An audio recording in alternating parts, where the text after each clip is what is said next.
I'm Ed Begley Jr. How are you all this evening? Thank you for coming. I'm going to be your host for this evening's program. Welcome to Confronting the Evidence, a call to reopen the 9/11 investigation. I'll be your host for this evening's program. I'd like to ask you please to finish taking your seats as we're going to begin in a moment. I don't need to tell you that tonight marks the 3rd anniversary of the September 11th events. To begin tonight's program, we ask you to join us in a tribute to the fallen, if you will.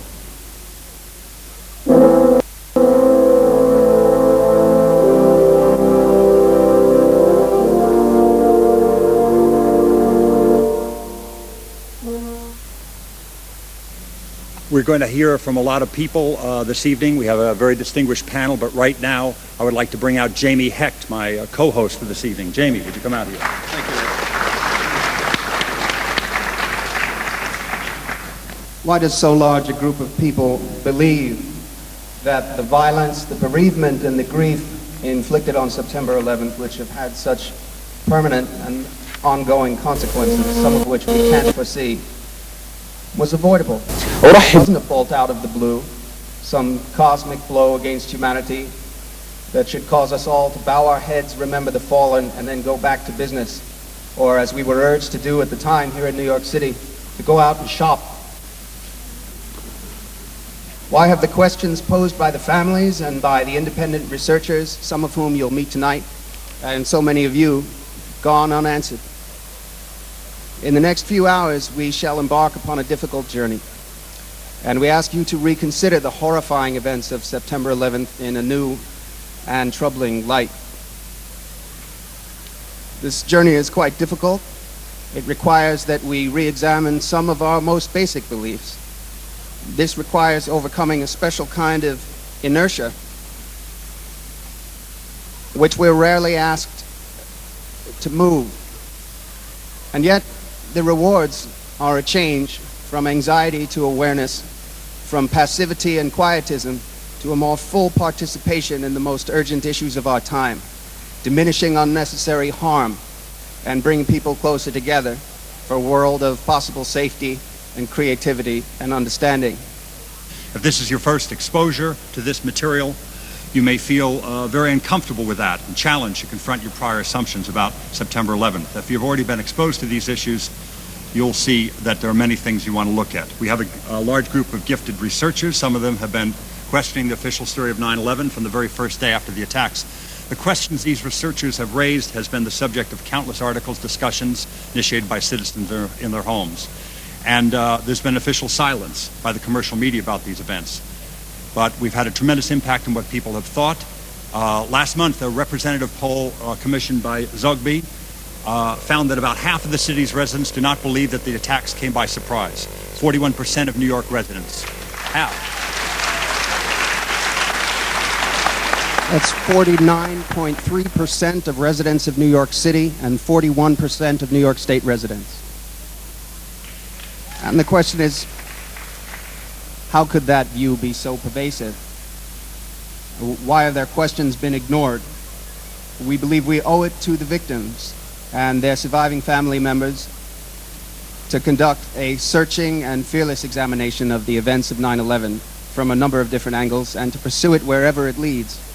We know of no better way to honor the fallen than to marshal our forces, intellectual, emotional, and confront what repels us, dark implications of evidence which it's all too easy to put aside.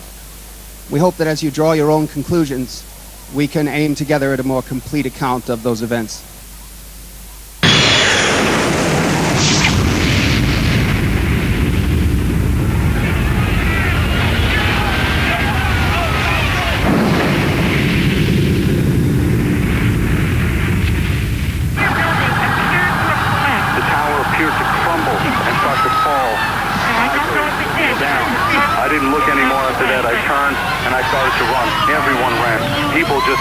People ducked into doorways, and people didn't stop to look behind. I got to be so sick that I couldn't breathe at all. I just find it really hard to talk.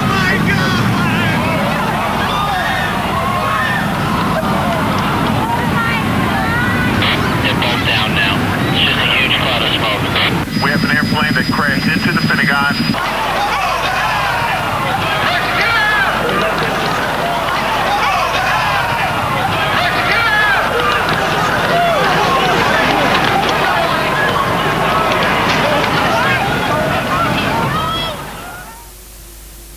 If you are among those to whom it seems impossible that the authorities would actually allow 9/11 to happen for political gain at such an enormous cost to human life, consider what the authorities knowingly allowed to happen to the residents of this city immediately after September 11th. Let me please introduce Jenna Orkin of the World Trade Center Environmental Organization. Jenna.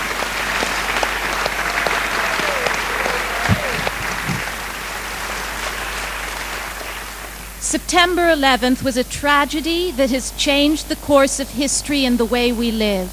It was also an environmental disaster of historic proportions. The World Trade Center contained about 50,000 computers, each made with between 4 and 12 pounds of lead. That's not including World Trade Center 7. Hundreds of tons of asbestos coated the first 40 stories of at least one tower. The tens of thousands of fluorescent light bulbs each contained enough mercury to contaminate a quarter of a city block. The smoke detectors contained radioactive americium-241. The alkalinity of the air was equivalent to that of Drano. A month after the disaster, scientists from the University of California at Davis found levels of vanadium and very and ultrafine particles that were the highest they'd ever seen of 7,000 samples taken from around the world, including at the burning Kuwaiti oil fields.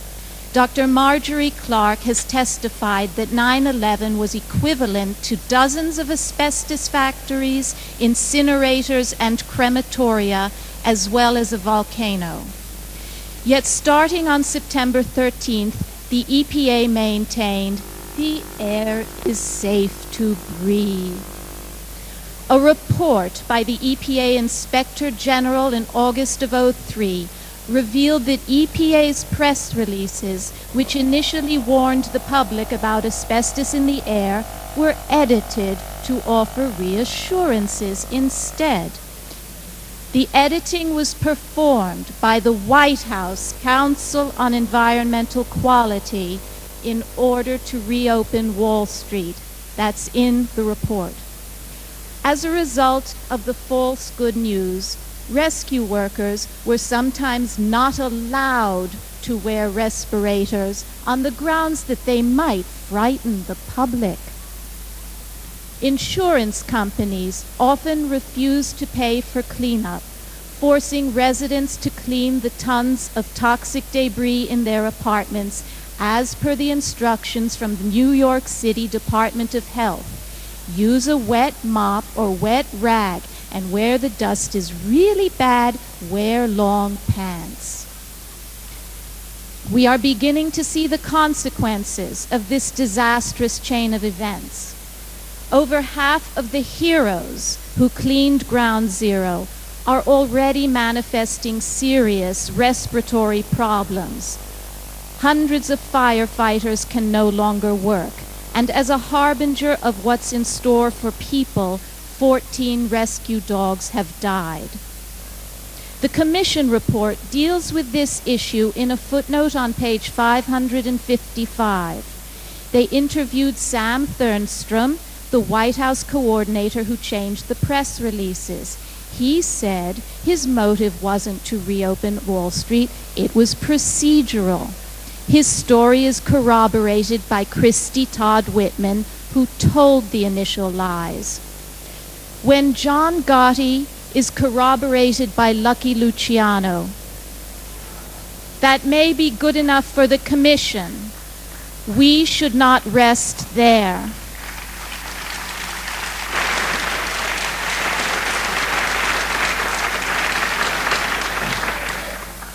In the environmental disaster of 9/11, Osama bin Laden could not have found a better collaborator, a more kindred spirit than George W. Bush.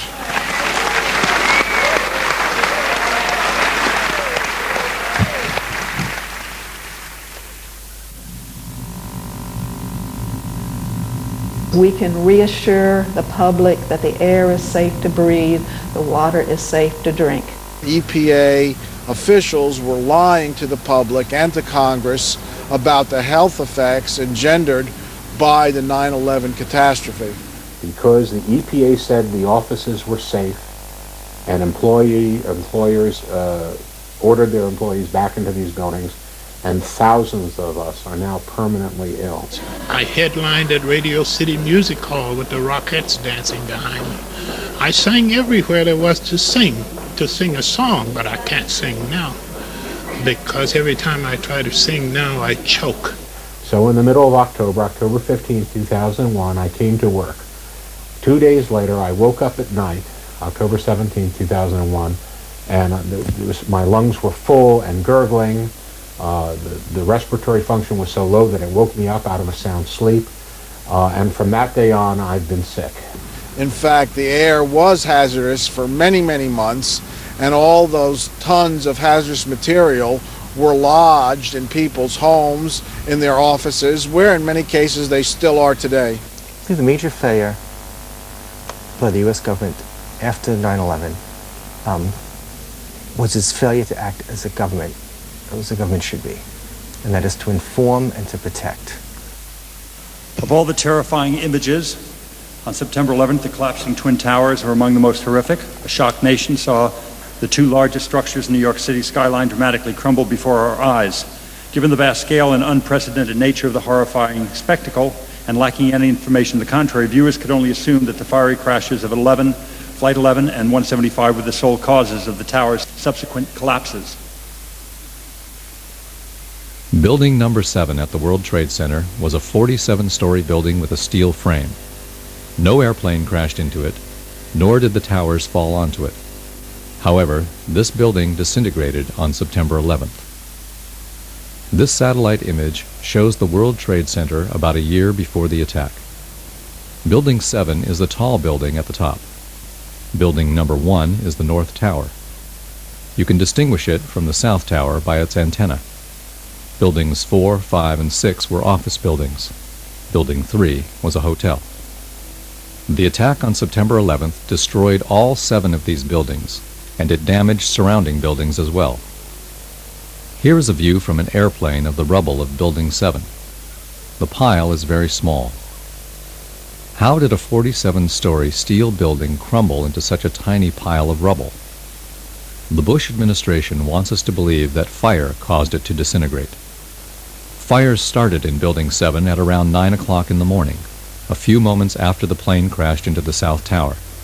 These fires burned slowly all day. This photo shows the fires at 3 p.m. The fires are not easy to see because they are small, and the air is full of dust and smoke. Nearby buildings and reflections make it difficult to figure out where Building 7 is, so I'll fade out the other buildings for a moment so that you can see Building 7 more clearly. There are flames coming from only a few of the thousands of windows of this large building. Most floors do not have fires, and those that do are burning in a few small areas only. Compared to other office fires, these are small. Why didn't the sprinkler system extinguish them? This photograph shows the rear of Building 7. This side of the building doesn't have many fires either. There are no fires anywhere along the base of the building. Incidentally, in the background of this photograph are buildings number 5 on the left and 6 on the right. Both of those buildings have very serious fires burning inside. The government has never bothered to explain how Building 5 ended up with such serious fires. Despite the fact that the fires in Building 7 were so small that the sprinkler system should have extinguished them, at about 5:30 in the evening, the building suddenly imploded and crumbled into a pile of rubble. How did a few small fires cause Building 7 to collapse? According to Bill Manning, editor-in-chief of Fire Engineering, a magazine for fire departments, fire has never destroyed a steel building. I remember getting a call from the fire department commander telling me that they were not sure they were going to be able to contain the fire. And I said, you know, we've had such terrible loss of life. Maybe the smartest thing to do is pull it. And they made that decision to pull, and then we watched the building collapse. Now the term pull which you just saw Larry Silverstein use, is an industry term that means to demolish, a controlled demolition. What did Larry Silverstein exactly say here? Did he say World Trade Center 7 was a controlled demolition? If so, is it conceivable that through all the melee and hysteria that was going on the morning of September 11th, a demolition crew could have came in and taken down World Trade Center 7 within 7 hours? Most controlled demolitions take up to 2 weeks in intense planning to make happen. If this is the case, the only explanation that makes sense is that a controlled demolition was planned way in advance of September 11th, 2001. Shortly after September 11th, as what usually happens, many conspiracy theories began to emerge as to what really happened on September 11th of 2001. And because many of these theories were not grounded with any evidence, we didn't really pay too much attention to them. However, in February of 2002, my attention was drawn to the following website, entitled Hunt the Boeing, Test Your Perceptions.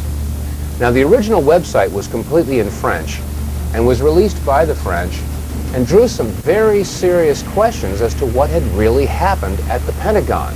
I mean, after all, we had all seen the big hole that was created by the 757 that had slammed into the Pentagon at 9:43 on September 11th. But some of the photographs that were shown on this website raised very serious questions as to whether or not that's exactly what had happened. Some of these photographs showed a smaller hole, and in some cases showed that there was no way that a 757 could have created this damage.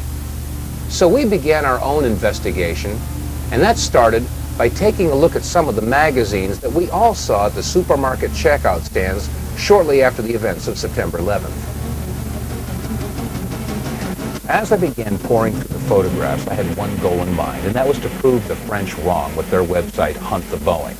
After all, there must have been some photographic evidence that showed that a 757 had hit the Pentagon. But as we went through all these photographs, we could find no pictures whatsoever showing a tail, a nose, a fuselage, wings, engine, wheels, luggage, seats, nothing. There were no photographs showing any recognizable wreckage from a 757. Furthermore, when you look at the size of the hole at the Pentagon, it was approximately 65 feet across, and the height of the Pentagon is approximately 73 feet. From wingtip to wingtip, a 757 is 124 feet 10 inches. From nose to tail, a 757 is 155 feet and 3 inches in length, and the height is 44 feet and 6 inches. However, when you look at the hole at the Pentagon, you'll find that it's only approximately 65 feet across. How does a plane of those dimensions fit into a hole only 65 feet across? Upon further inspection, we found that the damage at the Pentagon was completely and totally inconsistent with the damage of the planes that had hit the World Trade Center. I mean, after all, the planes that hit the Trade Center created a fire so intense that it fatigued the steel and collapsed the buildings, or so that's what we were told. And yet, when you look at the left side of the Pentagon, you'll note that there is very little, if any, smoke damage or heat damage at all. On the third floor, it's very plain to see a file cabinet with a computer monitor. Neither of them are damaged. On the second floor, you can see a wooden desk. It hasn't burned. And on the first floor, a very curious sight indeed, a wooden stool with a book that is laying and open. The pages aren't even singed. Now, each of the planes involved in the September 11th attacks had embarked upon transcontinental flights, which means that they had a majority of their fuel left over when they hit their respective targets. That means that approximately 8,600 remaining gallons of fuel would have been ignited on the 757 that had hit the Pentagon. Again, we look at the photograph and ask ourselves, is the smoke and heat damage consistent with that amount of fuel being ignited? Another interesting question that is raised is in the photographs of the collapsed area of the Pentagon. If you'll note the upper floor and roof area, it appears that that area simply collapsed and does not show any impact damage from a tail section that was over 43 feet in height. How could a 757 slam into the Pentagon and not have an impact area where the tail section would have hit the upper floors. Shortly after these questions were raised and the topic was open for discussion on our radio show, The Power Hour, these 5 frames were released from a security camera at the Pentagon. The only problem is that the release of these 5 photographs seemed to raise more questions than they answered. First of all, why was the date incorrect in the lower left corner of the screen? Second of all, they really didn't show that there was a 757 that had hit the Pentagon. And thirdly, many people asked, is this the only security camera that was on at the Pentagon? The Pentagon. This is the nerve center for the United States military, supposedly the most secure building in the country. And this is the only video footage that was available of the most heinous attack ever recorded at the Pentagon? Where were all the other security cameras aimed? What about the security cameras that were on in the hallways at the Pentagon? Every inch of the Pentagon is under video surveillance. Where are those video cameras? We also had a report about a gas station whose video camera was pointed in the exact direction where the 757 would have hit the Pentagon.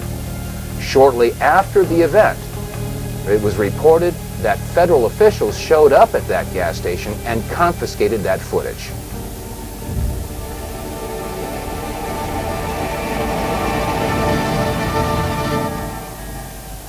Now, there should be no question that the outer rings of the Pentagon have indeed collapsed. We've seen pictures from one angle, from another angle, and America has seen these pictures. We all assumed that that was the damage that was caused by the 757 hitting the Pentagon. But shortly after the release of the article From Deception to Revelation, we were sent some photographs that were taken apparently right after the event and before the outer walls had collapsed. When examining these photographs, we can clearly see that the area in question had not yet collapsed. In fact, there is very little evidence of a hole big enough to accommodate a 757. The hole that we do see is approximately 14 to 16 feet across. Question: how does a 757 fit into a 16-foot hole and leave no damage or wreckage on the outside of the Pentagon? These are questions that deserve serious scrutiny.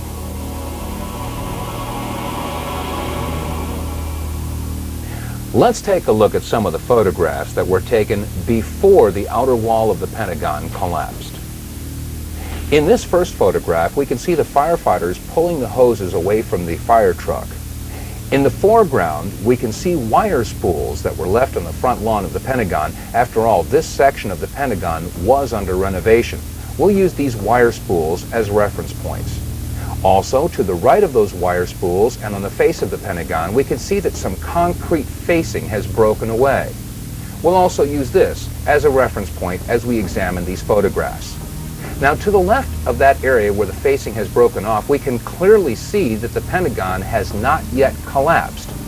There are some flaming areas, and that area appears to be the only section where there is a hole approximately 14 to 16 feet. Question: how does a 757 fit into a 16-foot hole and leave no wreckage on the front of the building? We can also see that the roof of the building does show fatigue, but has not yet collapsed. In this photograph, an astonished onlooker sees exactly what we're seeing. The Pentagon had not yet collapsed. And again, there is no sign of any wreckage whatsoever. No tail, no fuselage, no wings, no wheels, no engines, no seats, no luggage, nothing on the outside. Photograph. Let's take a good close look at the lower left corner. You'll see engine 331 from the Metropolitan Washington Airport Authority, and we contacted the fire chief from this engine company. Chief Plower agreed to come on our radio show along with 2 of his firefighters, but 1 hour before airtime, they canceled. We were told that the 2 firefighters had been placed on indefinite leave. When we look at this photograph, we can see that the fire retardant foam is being sprayed on the front of the Pentagon, and again, the area in question had not yet collapsed. And you can see right in the center of the photograph a big area where some of the concrete facing has broken away And it appears that this is the only major hole in the front of the Pentagon. Again, is this hole big enough to accommodate a 757? And where is the wreckage? In this photograph, we again see engine 331 and fire retardant foam being sprayed on the front of the Pentagon. Note clearly, in the center of the photograph, we see the upper floors of the Pentagon, again, yet to collapse. But also notice that there does not appear to be any damage to these upper floors. Question: if the height of the Boeing 757 was 44 feet 6 inches, there should have been some point of impact in these upper floors, and yet when we look at these pictures, there doesn't appear to be any impact whatsoever in the area where the tail should have hit. And again, there is no wreckage visible on the front of the lawn. About 2 miles from the Pentagon, you can see the smoke billowing up from the building as the symbol of the United States Defense Establishment goes up in smoke. So there is an amazement all over Washington. We're also told that the bodies were able to be identified either by their fingerprints or by the DNA. So what kind of fire can vaporize aluminum and tempered steel and yet leave human bodies intact? On April 15th of 2004, we received a news release that alerted us to a website that was entitled www.letsroll911.org. Phil Jahan, the webmaster for this website, had taken the video clips that you've just seen and slowed them down and examined them frame by frame, and what he found was astounding. There are several different anomalies that need to be examined and questioned. First of all, what is attached to the bottom of the plane?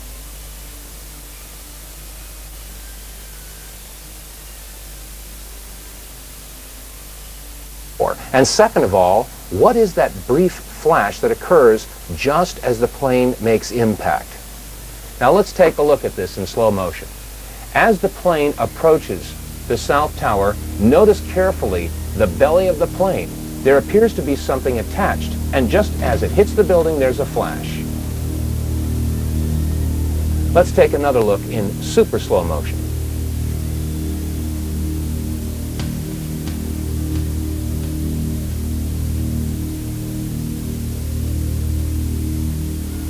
Now let's take another good hard look at this video footage. As the plane approaches, it is irrefutable that there is something attached to the bottom of this plane and a distinct flash as it makes contact. Now there are some that would say that this is a trick of light, a reflection. Well, let's keep in mind that if you hold a mirror in your hand and reflect the sun's rays, that reflection only goes where you aim that reflection. So a reflection should only be seen from one particular angle. Let's take a look at this event from another angle. And now let's take a look at it again from a third angle. And now let's take a look at it one more time from a fourth angle.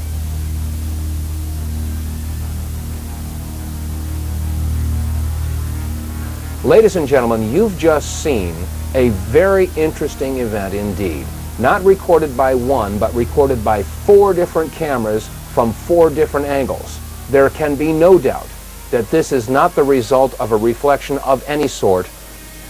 Admittedly, what we've seen so far in this presentation is disturbing to say the least. To find that we were not necessarily told the truth about what happened at the Pentagon on September 11th, and now, according to the clips that you've just seen and the testimony that you've just heard, there was a whole lot more to the story when Flight 175 hit the South Tower. Well, I needed more information. I needed more evidence that showed that there was something else going on September 11th. And the only way to get more information was to go to the first plane, Flight 11, the American airliner that hit the North Tower. The French filmmakers, the Naudet brothers, were in New York City doing a documentary about the New York City firefighters. And this clip is the only known footage of the first plane hitting the first tower.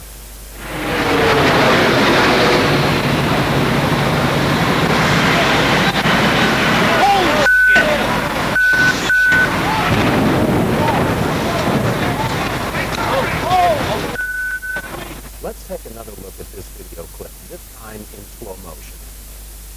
You'll notice that as the plane approached the tower, first of all, we're too far away to get a clear shot of any detail of the plane. So therefore, it's hard to make out whether or not there was anything attached to the bottom of this plane, as was the case with Flight 175. However, there is another similarity. Just as the plane makes impact, there is a flash. Let's look at it again, and keep in mind that as we watch this plane make impact, this flash occurs just before the plane crashes into the North Tower.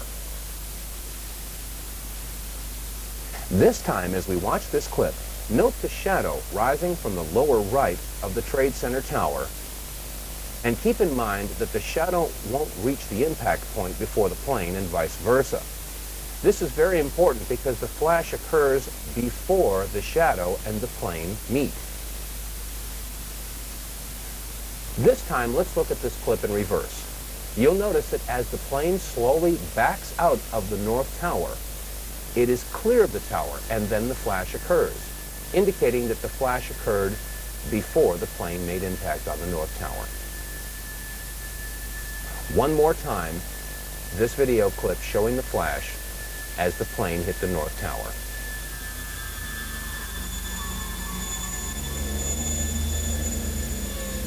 Let's take another look at the clips that we showed you and the testimony that was given to the plane hitting the tower.